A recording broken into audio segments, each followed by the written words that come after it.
murder of Reeva Steenkamp, 2013. A tragic night and the Olympic runner's downfall. Reeva Steenkamp was a South African model, law graduate, and rising star in her field. She was known not only for her beauty and grace, but for her intelligence and ambition. She had a promising career ahead of her and was well loved by family and friends. Reeva had been in a relationship with Olympic athlete Oscar Pistorius, a man who had once captivated the world with his inspiring story of overcoming the challenges of being a double amputee to compete at the highest level in the sport of track and field. But in the early hours of February 14, 2013, Reeva Steenkamp's life came to a tragic end, and the relationship between her and Pistorius would unravel in a way no one could have predicted. The events of that night would lead to a scandal that would grip the world for years and bring Pistorius's downfall from global hero to convicted murderer. The night of the shooting, Oscar Pistorius, known as the Blade Runner, was celebrating Valentine's Day with his girlfriend, Reeva Steenkamp. The couple had been together for a few months, and while their relationship had been public, they had both recently been trying to work through some challenges. It was a night that, on the surface, seemed like it would be like any other, but it ended in unimaginable horror. According to Pistorius's account, he had mistaken Reeva for an intruder when he fired 4 shots through a locked bathroom door at their home in Pretoria, South Africa. He claimed that he had heard a noise in the night, thought someone was trying to break into his house, and fired in fear for his life. He said he did not realize Reeva was behind the door, and that he had acted out of a desperate sense of self-protection. However, this explanation quickly fell apart during the investigation and the subsequent trial. From the moment of the shooting, suspicions were raised. Reeva Steenkamp was found in the bathroom, having been shot in the hip, arm, and head. Fatal wounds that were too precise to be the result of a random burst of fear. The police found no evidence of forced entry into the home, undermining Pistorius's claim of an intruder. Reeva's phone, which she had been holding just before the shooting, contained messages to friends, indicating that she was happy and not acting in fear at the time. Furthermore, testimony from neighbors revealed that they heard loud arguments between the couple earlier that night. This raised the possibility that the shooting was the result of a domestic dispute rather than a mistaken identity. Friends of Reeva and Pistorius's ex-girlfriends testified about the athlete's history of aggressive behavior, painting a picture of a man with a volatile temper. As the trial proceeded, the prosecution argued that Pistorius intentionally shot Reeva after an argument, and that he had deliberately aimed and fired through the bathroom door with the intent to harm her. The defense, on the other hand, maintained that Pistorius had acted out of fear and that the shooting was a tragic mistake.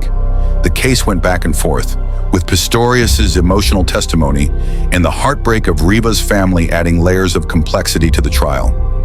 Oscar Pistorius's trial captivated the world's attention, not only because of the nature of the crime, but because of Pistorius's fall from grace.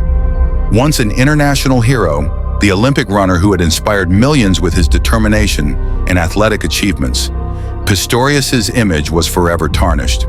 He was initially convicted of culpable homicide, the South African equivalent of manslaughter, in 2014, but public outrage and calls for justice led to an appeal by the prosecution, which argued that Pistorius should have been convicted of murder. In 2015, South Africa's Supreme Court ruled that Pistorius's actions had been reckless and that he should have been convicted of murder. He was sentenced to 6 years in prison. However, this sentence was later extended to 13 years and 5 months after another appeal in 2016. The case of Reeva Steenkamp's murder sparked a global conversation about gun control, domestic violence, and the abuse of power in relationships. It shined a light on the realities of intimate partner violence, even in relationships that appeared to be outwardly loving and successful. Reeva Steenkamp's death was not just a tragic event.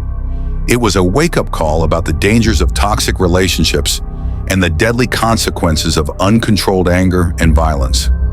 Reeva's family and friends have spoken out about her legacy, emphasizing her intelligence, kindness, and potential. Her mother, June Steenkamp, has become an advocate for victims of domestic violence and has spoken publicly about the lasting pain of losing her daughter in such a senseless way. Reeva's story remains a painful reminder of the real-world consequences of domestic violence and how, despite outward appearances, anyone can be a victim of such abuse. The case continues to be a point of reflection, not only on Pistorius's actions, but on the broader societal issues surrounding domestic violence and abuse. Oscar Pistorius's fall from hero to convicted murderer remains one of the most shocking and tragic stories in recent memory, and the murder of Reeva Steenkamp is a haunting chapter in his life. The case continues to serve as a painful reminder of how obsession, anger, and a loss of control can forever alter the lives of everyone involved. The death of Amie Harwick. The death of Amie Harwick is a tragic and shocking case that unfolded in 2020. Amie Harwick, a well-known Hollywood therapist and relationship expert, was found dead at the age of 38 after a horrific incident at her home. She had been in a relationship with a man named Gareth Pursehouse, who had previously been her boyfriend. The details surrounding her death were both chilling and heartbreaking.